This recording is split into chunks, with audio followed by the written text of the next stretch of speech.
नमस्कार. TH नेटवर्कच्या नवीन पॉडकास्टमध्ये मी त्रिविक्रम हिरलेकर आपल्या सगळ्यांचं स्वागत करतो. आज आपल्या सोबत आहेत फ्रेम या चित्रपटाचे लेखक आणि दिग्दर्शक श्री विक्रम पटवर्धन सर. नमस्कार सर.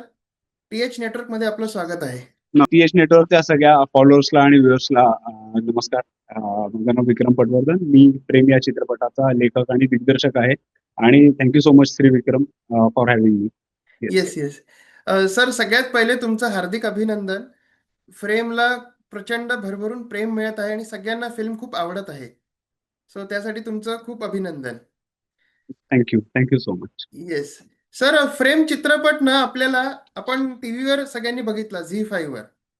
पण त्यामागे जी लिखाणाची प्रोसेस आहे, जे तुम्ही ज्या प्रकारे फिल्म मेकिंग केलंय त्या चित्रपटाचं, ते जाणून घ्यायला खूप जास्त मजा येणार आहे. सो त्या दृष्टीने मी आता माझी प्रश्नावली सुरू करतो. येस. सो माझा सगळ्यात पहिला आणि बेसिक प्रश्न हा आहे की फ्रेमची कल्पना तुम्हाला कशी सुचली आणि तुम्हाला एक गोष्ट का सांगावीशी वाटली? नाही, मी म्हणतो की मी स्वतः प्रेस फोटोग्राफर म्हणून काम करत होतो पुण्यामध्ये.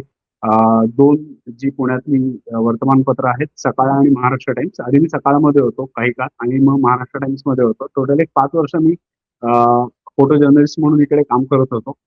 तर काम करत असताना अगदी सुरुवातीच्या टप्प्यात असं नाही, पण हळूहळू असं एक वाटायला लागलं की आपण ज्या फील्डमध्ये आहोत त्या फील्डमध्ये खूपच चांगलं पोटेन्शियल आहे की याची एक स्टोरी बनू शकते आणि ती लोकांसमोर येऊ शकते. येऊ शकते. हा, पण हे वाटत असताना तेव्हा माझा लिखाणाशी काहीच संबंध नव्हता. ओके. पण असं वाटत होतं की हे ज्या ज्या कॉन्फ्लिक्ट मधनं मी स्वतः जातोय, मी स्वतः अशा काही घटना कव्हर करतोय ज्या मलाच कळत नाहीये मी कव्हर करायला पाहिजे किंवा नाही करायला पाहिजे. बरेचदा आपण स्वतःच त्या बॉर्डरवर उभे राहू जेव्हा राहतो तेव्हा आपल्याला त्याची जी त्या प्रोफेशनची ज्या दोन्ही बाजू आहेत त्या बघायला मिळतात. तर त्यातून असं वाटलं की कदाचित यात ते पोटेन्शियल आहे बनायचं. ओके. आणि मग मी माझ्या माझ्या डोक्यामध्ये काहीतरी त्याचं एक स्ट्रक्चर बनवायला लागलो हळूहळू. हा. मग त्यातून एक त्याचं एक काय म्हणूयात एक आराखडा बनला की कदाचित याची सुरुवात या दोन दोन प्रेस फोटोग्राफरनी होईल, त्याचा मध्य साधारण याच्या आसपास होईल आणि त्याचा शेवट साधारण इथे होईल. असं ओके. एक एक स्ट्रक्चर डोक्यात फॉर्म केलं होतं. हा पण हा. तेव्हा मी म्हणलं तसं की माझा लिखाणाशी खरंच काहीच तेव्हा संबंध नव्हता. ओके. तर मी ही कल्पना माझ्या भावाला सांगितली. माझा भाऊ खूप नोन रायटर आहे, क्षितिज पटवर्धन नाव आहे त्याचं. येस तर सर. मी त्याला सांगितलं की असं असं माझ्या डोक्यामध्ये आहे. तर तो म्हणाला खूप इंटरेस्टिंग आयडिया आहे आणि असं काही आलंही नाही, तर तू लिही. तर मी त्याला म्हटलं की अरे माझा लिहायचा काही संबंध नाहीये, बेटर आहे तू लिही कारण तू लेखक आहेस. हो तर हो. त्याने मला खूप चांगलं सांगितलं. तो म्हणाला जेव्हा कल्पना तुझ्या डोक्यातनं येते ना तेव्हा प्रयत्न कर की ती तुला तुझ्या पद्धतीने सांगता आली पाहिजे. वा. तर त्या एका ह्याच्यावर मी असं एक बेसिक त्याचं थोडं थोडं थोडं थोडं स्ट्रक्चर करायला सुरुवात केली. जशी जशी आपली थोड्या थोड्या दिवसांनी एक समज वाढत जाते तसं त्यात ते थोडं थोडं थोडं थोडं ऍड होत गेलं. मग ती दोन्ही कॅरेक्टर आली, मग त्यांचा एक प्रवास उलगडत गेला. आणि अगेन रायटिंगच्या ज्या टेक्निकॅलिटीज आहेत त्या मला अजिबातच माहीत नसल्यामुळे मी जसं मला वाटेल तसं ते लिहित गेलो की याच्यात पुढे काय केलं तर या दोन कॅरेक्टरची मजा येईल, याच्यात या फिल्ममध्ये पुढे काय गेलं तर ही मला त्या दिशेने घेऊन जाईल जिथं मला न्यायचंय या फिल्मला. हा हा. सो बरेचदा त्याचा एंड पॉइंट माहीत असल्यामुळे त्या दिशेने त्याला हळूहळू हळूहळू घेऊन जाता आलं. हम्म.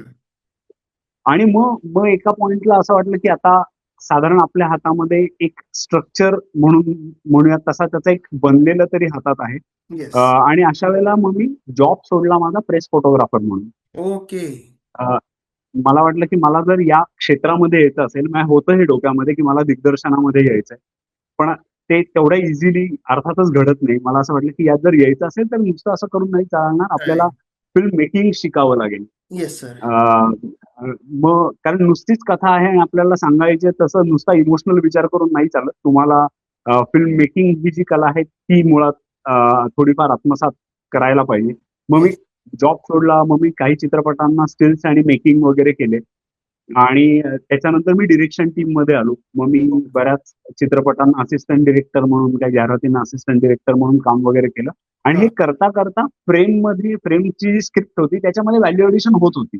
ओके. जसं मी म्हणलं की आज जर जर तू एक 6 महिन्यांनी जेव्हा आपण लिहिलेलं वाचतो तेव्हा आपल्याला असं वाटतं अरे नाही याच्यात थोडं अजून हे होऊ शकतं, हे होऊ शकतं. असं करत करत एका पॉइंटला असं वाटलं की ओके आता आपल्या हातात अशी एक डायलॉग ड्राफ्ट रेडी आहे जो आपण पिच करायच्या योग्यतेचा आता आहे. आणि ओके. मग that's how we started pitching. Wow sir. खूप छान प्रोसेस आहे. म्हणजे तुम्ही अगदीच शिकाऊपासून ते इतकी मोठी फिल्म तुम्ही डिरेक्ट केली आणि इतकी कठीण फिल्म डिरेक्ट केली. येस, दिसायला येस. जरी खूप सोपं वरचं अर्थ दिसत असलं तरी अतिशय कठीण प्रोसेस आहे. कारण मी स्वतः त्या क्षेत्रात असल्यामुळे मला समजतं बघितल्यावरच की अरे बापरे हा हा सीन यांनी कसा शूट केला असेल. So correct. असं. तो सर आता तुम्ही जसं येस. बोलले उत्तर देताना की 2 पात्र मी मनात विचार घेऊन त्यांची गोष्ट सांगितली. करेक्ट. सो आता आपल्याला फिल्ममध्ये 2 पात्र आहेत. एक सिद्धार्थ देशमुख जो एक इंटर्न आहे आणि जे करेक्ट. चंदू पानसरे सीपी ज्यांना म्हणतो नागराज सर मंजू आहे. सो बरोबर. ह्या दोघांच्या भोवती पूर्ण गोष्ट तुम्ही विणलेली आहे. हो. हा कथेचा जो सगळा एक हे आहे काय म्हणतात त्याला बेस आहे. तो एका माणसाच्या प्रवासावर पण आपण दाखवू शकलो असतो.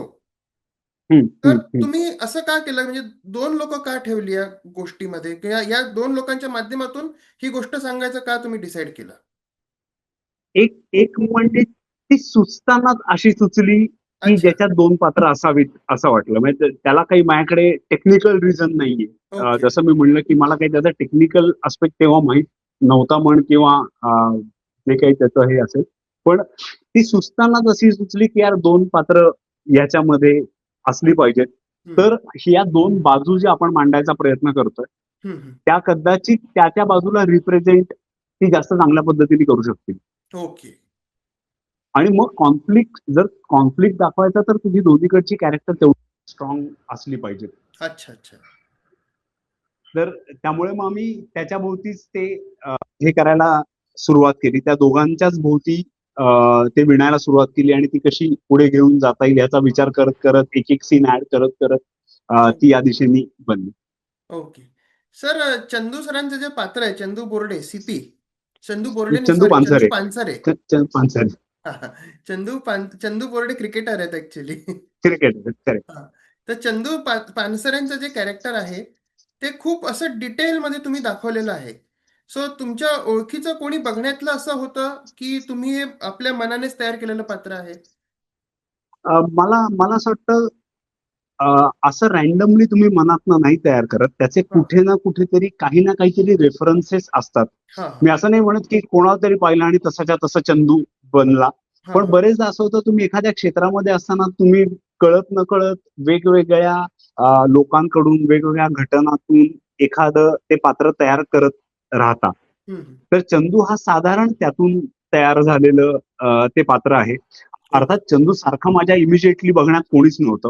ओके. पण मला असं वाटतं की जे ट्रेट्स एका मुरलेल्या प्रेस फोटोग्राफरमध्ये येतात ते त्या चंदूमध्ये नक्कीच असू शकतील. या या ओके. साधारण आशयाने त्याची सुरुवात झाली होती चंदू या पात्राची. अच्छा. कारण मला काय जाणवलं, की तुम्ही अमेयचं जे पात्र लिहिलंय ना, त्याच्यात थोड्याशा कमी डेप्थ होती त्याला थोडीशी. पण चंदू ओके. सरांचं जे ओके. होतं त्याच्यात जास्त डेप्थ तुम्ही दाखवली. म्हणजे त्याच्यावर जास्त लक्ष केंद्रित केलं. सो ते करेक्ट. ते करेक्ट. मला जाणवलं म्हणून मी तुम्हाला विचारलं, की तुमचं कोणी असं जवळचं आहे का? कारण की इतकं नाही, नाही, ऑब्झर्वेशनल नाही. तुम्ही लिहिलंय आणि इतकं रिअलिस्टिक वाटतं ते, की ते मजा येते मला बघायला. मला मला वाटतं की ते खूप नकळत हं. लिखाणात आलेलं आहे. मी जसं म्हणलं की त्याचा लिखाणाच्या टेक्निकॅलिटीज किंवा त्याचा क्राफ्ट माहीत नसल्यामुळे ओके. मी काय केलं तर माझ्या पात्रांमध्ये मजा येईल किंवा हं. आणखी ते रियालिटीच्या जवळ जातील असे काही बेसिक ट्रेट्स पकडून ते ओके. तयार केलेलं कॅरेक्टर आहे. म्हणजे अगदी तुम्ही फिल्म पाहिले म्हणून एक छोटं उदाहरण द्यायचं म्हणजे चंदूचे जे केबिन आहे, चंदू कायम त्याचे कर्टन्स लावताना दिसतो हो, हो, हो, हो. आणि आणि सिद्धार्थ ते उघडताना दिसतो. येस. तर आता हो. हे अ, तर आता या ज्या छोट्या छोट्या गोष्टी असतात हां, हां. की तो तो एक इंट्रोवर्टेड माणूस आहे. तो त्याच्या मिड एज मध्ये अडकलेला आहे. ब्रोकन रिलेशनशिप आहे. हो, हो. ज्याला स्वतःमध्येच राहायला आवडतो, ज्याला नाही आवडत जगासमोर फार स्वतःला एक्सपोज करायला. हं, हं. असा माणूस आहे. तर मग त्या छोट्या छोट्या गोष्टी तुमच्या ह्याच्यात येतात की चंदू आला की तो शक्यतो त्याच्या केबिनचं तो स्वतःहून कधीच कर्टन उघडणार वगैरे नाही, तो कायम लावत असेल. आणि सिद्धार्थ एक्झॅक्टली त्याच्या उलटा आहे, ज्याला जो आहे तसा जगासमोर त्याला यायला आवडतं. येस. तर असे त्या छोट्या छोट्या गोष्टी तुम्हाला ओव्हर द पिरियड तुम्ही त्याच्याबरोबर जेव्हा राहता कथेबरोबर, हळूहळू ती कथाच तुम्हाला थोड्या थोड्या गोष्टी सुचवत जाते आणि मग येस. असे काही काही ट्रेड्स त्याच्यात पेरले जाऊ शकतात. वाव सर, खूप छान सांगताय तुम्ही. आणि मला तर असं वाटतच नाहीये तुमची उत्तर ऐकून की तुम्ही नवीन नवीन दिग्दर्शन केलं, नवीन नवीन लिखाण केलेलं आहे. फिल्म बघून पण तसं वाटत नाही अजिबात. Thank you thank you. येस. सर, आता आपण आपल्या पुढच्या टप्प्याकडे वळत आहे. आता आपण थोडंसं डिरेक्शनल पॉइंट ऑफ व्ह्यू मध्ये मी प्रश्न विचारणार आहे. So yes. याच्यात एक अतिशय कठीण प्रसंग आहे भूकंपाचा. सो तो करेक्ट. तुम्हाला तो कसा सुचला आणि तो तुम्ही कसा लिहिला आणि कसा तुम्ही एक्झिक्यूट केला? ओके. भूकंपाचा त्याच्या हाफ इंटरव्हल नंतरचा जो पार्ट होता त्याच्यात हे पहिल्यापासूनच लिहिलं होतं की एक भूकंप होणार आहे आणि हे दोघं तिथे पोहोचतील. हे त्या मी जसं म्हणलं मगाशी, जसं ते सुचत गेलं त्या सुचण्यामध्येच भूकंप पण आला होता. Okay okay. हा. की म्हणजे दुसरं कुठलंच तिथे नॅचरल कलॅमिटी लिहिली नव्हती. म्हणजे असं नव्हतं की आधी पूर लिहिला होता आणि मग हा. लोकेशन मिळाल्यावर आम्ही भूकंपाकडे गेलो ओके वगैरे, ओके. असं कधीच हा नव्हतं. हा, हे महत्वाचं. पहिल्या ड्राफ्ट पासन त्याच्यामध्ये भूकंपच होता. Yes sir. यात एकच गोष्ट जी खूपच आमच्या काय म्हणतात आमच्या बाजूने घडली ते म्हणजे लोकेशन जे आम्हाला भूकंपाचं मिळालं ते खूपच चांगलं मिळालं म्हणूयात, किंवा ते जे आम्ही पोर्ट्रे करायचा प्रयत्न करत होतो त्याच्या जवळ जाणार आम्हाला ओके. ते लोकेशन मिळालं. अच्छा. मी असिस्टंट डिरेक्टर म्हणून पाणी फाउंडेशनच्या एका गाण्यात आम्ही असिस्टंट डिरेक्टर म्हणून काम करत होतो. ओके. लोन रेंजर्स नावाचं त्यांचं एक गाणं आहे. तर ते महाड तालुक्याच्या आसपास जो आपला एरिया आहे, हो हो. तर तिथे आम्ही त्याचं शूटिंग करत होतो आणि एक अच्छा. सतत रेकी चालायची कॅरेक्टर काय म्हणूयात आर्टिस्ट कोऑर्डिनेशन चालायचं वगैरे. तर त्या रेकी दरम्यान मी जे गाव आहे, ती छोटीशी वस्ती आहे, तिथे पोहोचलो आणि तेव्हा माझ्याकडे फ्रेमची स्क्रिप्ट लिहिलेली रेडी होती. आणि त्या वस्तीत गेल्या गेल्यात असं वाटलं की कदाचित आपल्याला फिल्मचं लोकेशन जे आपण बघत होतो ते आपल्याला मिळालेलं आहे. Nice nice. आणि त्याच्यानंतर फ्रेम 3 वर्षांनी घडली. पण वी वर फॉर्च्युनेट इनफ की आम्ही ते लोकेशन तिथे तसंच होतं आणि ते आम्हाला ते गावकरी खूपच चांगले आणि अत्यंत कोऑपरेटिव्ह असल्यामुळे त्यांनी आम्हाला ते सहज उपलब्ध करून दिलं अख्खं गावच. Very nice sir, very nice. मग तुम्ही तिथे सेट तयार केला की ऑलरेडी सगळं रेडी होतं तिथे, म्हणजे म्हणजे सो काही? येस. हा. तर काय आहे ते, ज्या वस्तीमध्ये आम्ही शूट केलंय, हम्म. तर ती गावातल्या बऱ्यापैकी सधन लोकांची वस्ती होती. ओके. हा. पण आणि त्या सगळ्यांकडेच हे मला तिथनं कळालेली ही माहिती आहे. आणि त्या सगळ्यांकडे बरीच माण तालुका जर पाहिला तर प्रचंड मेंढपाळांचा प्रदेश आहे. ओके. हा. तर तर तिथे त्या प्रत्येकाकडे बरीच मेंढरं, प्रत्येक घरटी खूप सारी मेंढरं आहेत. हम्म. फक्त एका पॉइंटला त्यांच्या लक्षात आलं की आपला वावर खूप लांब आहे, शेत खूप लांब आहे आणि घर खूप लांब आहे. तर ते सतत येण्या जाण्यापेक्षा त्या सगळ्यांनी आपापल्या शेतामध्येच घरं बांधली आणि ओके. ही जी वस्ती होती ती तशीच राहिली. ओके. हा. तर ती कालांतराने पडत गेली. ओ. त्याचं वेअर अँड टेअर झालंय त्या वस्तीचं. ओके.